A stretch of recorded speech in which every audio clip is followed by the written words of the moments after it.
Yun yung gusto kong maramdaman ng mga tao na at home sila.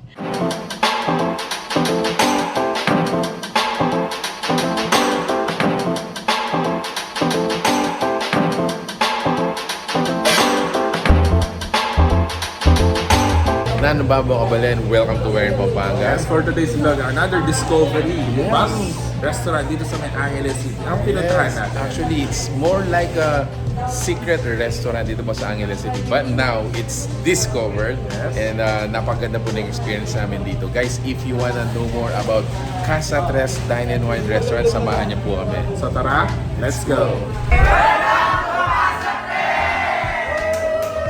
Hi guys! Ayan, ako po si Janna Dominguez, also known as Maria ng Pepito Manaloto.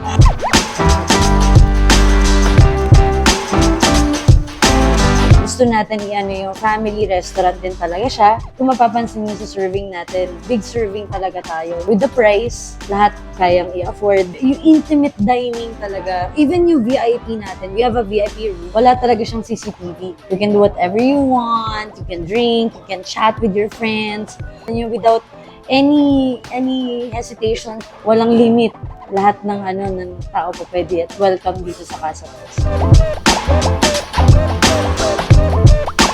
Welcome back to our video, and once again, thank you so much Kasa Tres Dine and Wine for inviting us. Yes. Overwhelming welcome. Diba? Yeah, so actually on our table, ito yung mga some of their menu. Yes. Pero nakita mo naman, meron tayo dito yung kanilang pinagmamalaking USDA Prime Ribeye. Yes. Look at Kasabay naman yan, meron din tayo kanilang mga potato spot, cheese, meat, and bacon. Bacon. Tapos meron din tayo syempre yung kanilang chicken bagnet. Yung serving nito is a whole chicken. Syempre truffle pasta, ito yung Caesar salad, crispy kangkong, salmon toscano, and yung kanilang aligre rice. Aligre rice. Aligre rice. Sa mga na-surprise ako dito, meron silang tinatawag na sisig bomba. So you're gonna figure out kung ano yung sisig bomba na yon. Something new. Something new actually.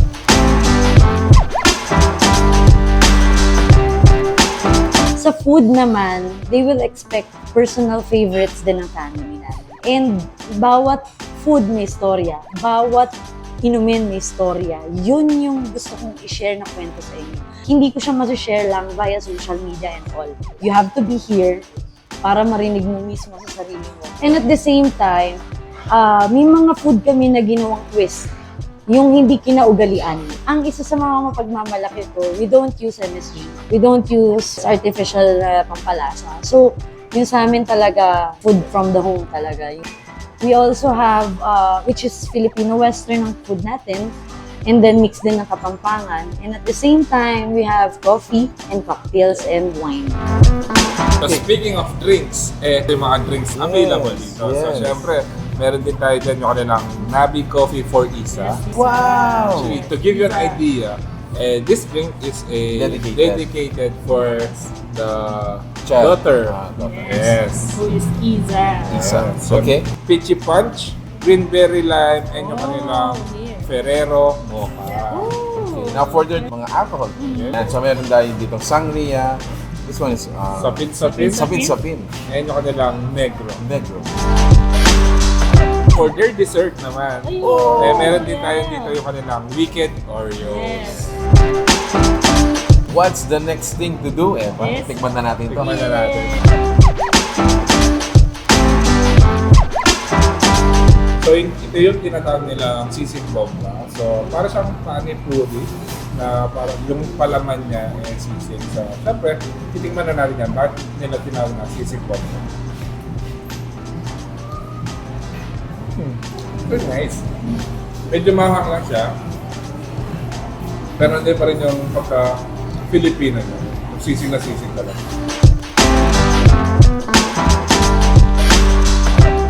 Ayun guys, so ito yung kanilang chicken bagnet. This is a whole chicken. I think this is shareable up until siguro mga 4 to 5 people. So we're gonna try it. I think I'm gonna have this. Ito siya.